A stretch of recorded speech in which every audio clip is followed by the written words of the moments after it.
What's up at welcome sa Pocho Clock.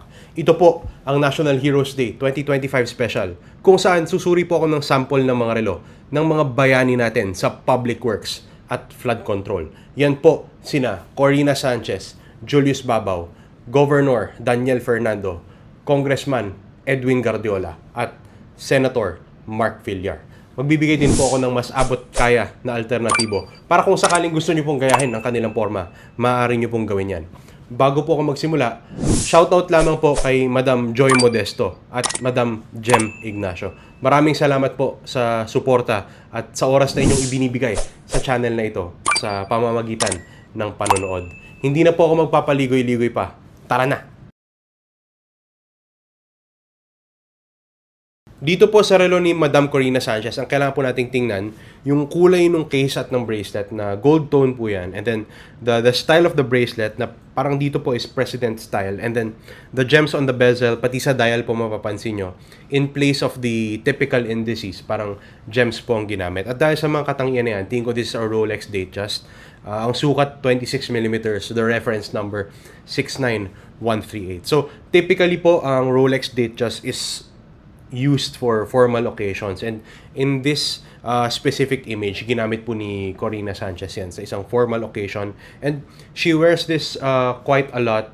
Pinagpapalit niya po ito pati yung Patek Philippe 24 niya. But this watch has already been discontinued on the secondary market po. I still find it for up to around 2.4 million yen. Pag kinonvert niyo po sa pesos yan, nasa mga 940,000 pesos. And so ang relo po na ito, dahil sa kamahalan niya, we'd have to think of alternatives. At yung naisip ko po would be the Timex H7 series. So, ang relo po na ito, ang sukat niya is 24mm, and kaya ko po napili dahil sa gold tone case. Tapos mapapansin nyo rin dito, there are fancy gems on the dial, although in terms of the concessions, wala pong gems on the bezel, pati quartz po ito, and then probably this is not real gold, no, unlike the Datejust na suot ni Madam Corina. Rather, this would probably be achieved with some form of coating. But in terms of the price kasi ang layo, this one retails for 3,495 pesos, pero I think on sale po yan ngayon sa website ng Timex for 3,145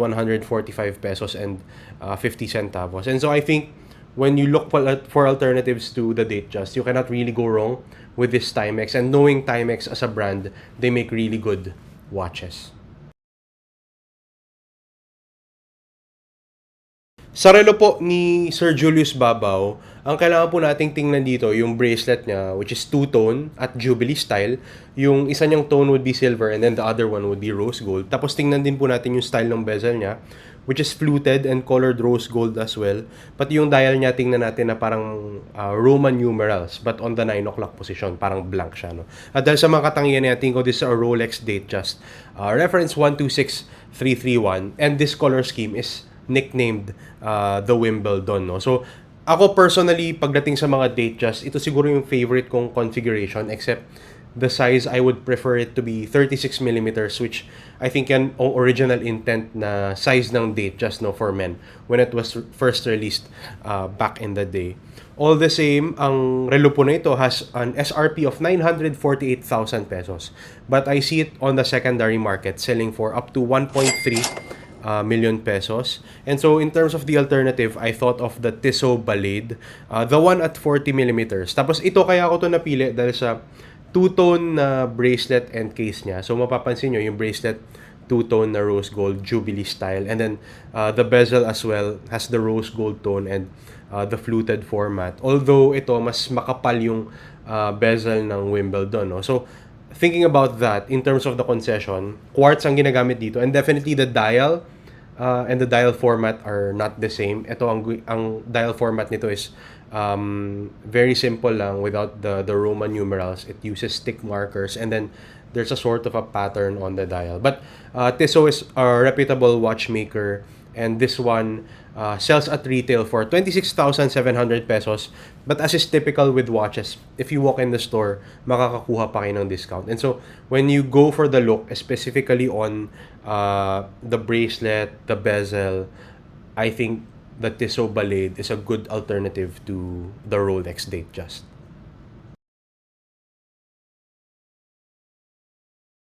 Dito po sa relo ni Governor Daniel Fernando, ang kailangan po nating tingnan dyan, yung subdials niya, pati yung pushers on the case shape, and then the rubber strap. At dahil sa mga katangian na yan, tingin ko this is a Rolex Daytona, the reference 126519LN. So, itong relo na ito, pag tiningnan nyo siya, parang normal lang siya na Daytona, but with a rubber strap. But there's something special about it kasi ang case po nito is made of white gold rather than the usual stainless steel we see on entry-level Daytonas. But itong relo po na ito, I think it's an exceptional choice on behalf of Governor Daniel Fernando. At napakaswerte po ng mga Bulakenyo kasi mukhang marami pong alam si Governor Daniel Fernando pagdating sa mga relo. At ito pong Daytona na ito, ang SRP niya is 2.25 million pesos. But on the secondary market, it goes for even higher. I've seen some sell for up to 2.7 million pesos. And so dahil sa kamahalan po ng relo ni Governor Daniel Fernando, we'd have to think of alternatives kung gusto natin gayahin ng look na yan. At ang alternative po na napili ko ay ang SBTR 021. Ito pong model na ito ay isang JDM or Japanese Domestic Market model. And so you cannot find that here. But I think it's a good alternative nevertheless. Napili ko to dahil sa chronograph style niya and then black strap din. But in terms of the concessions, quartz po ang movement nito. And the strap is leather rather than rubber. Pati the way it attaches to the case is very different compared to the Oyster Flex attaching to the Daytona. No? And so finishing then, I think it will not be on the same level as the Rolex definitely. But I've seen this on the secondary market sell for up to 10,000 pesos. And if you are looking for something second-hand, that can go even lower. So ang relo po na ito is not available officially on Philippine channels, but if you look hard enough, makakakita po kayo ng mabibilhan nyo nito. And I think that can go for much lower than 10,000 pesos. And so, pag inisip natin yan, yung look niya, how close it is to the Daytona of Bulacan Governor Daniel Fernando, magandang choice na po ang Seiko JDM na ito.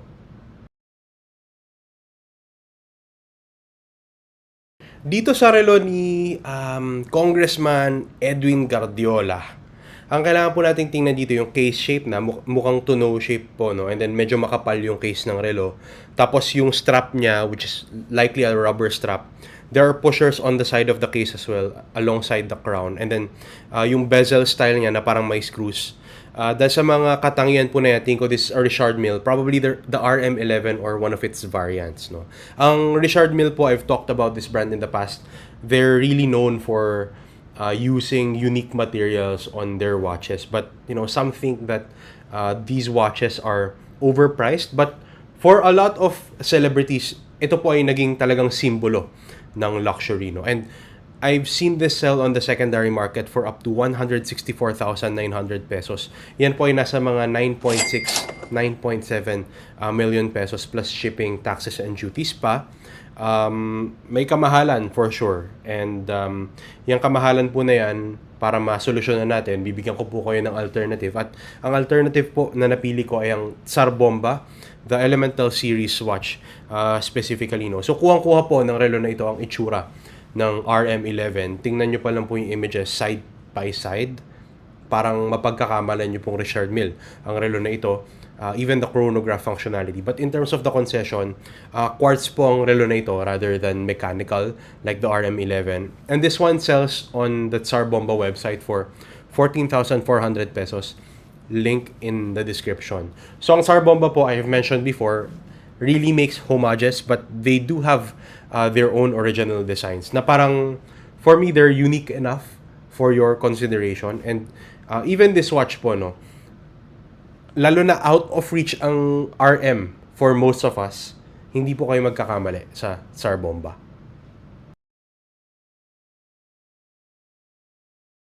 Oh, ito po si Mark Villar. Tahimik lang to, pero naglilitis na po ng corruption ngayon ang senador na ito.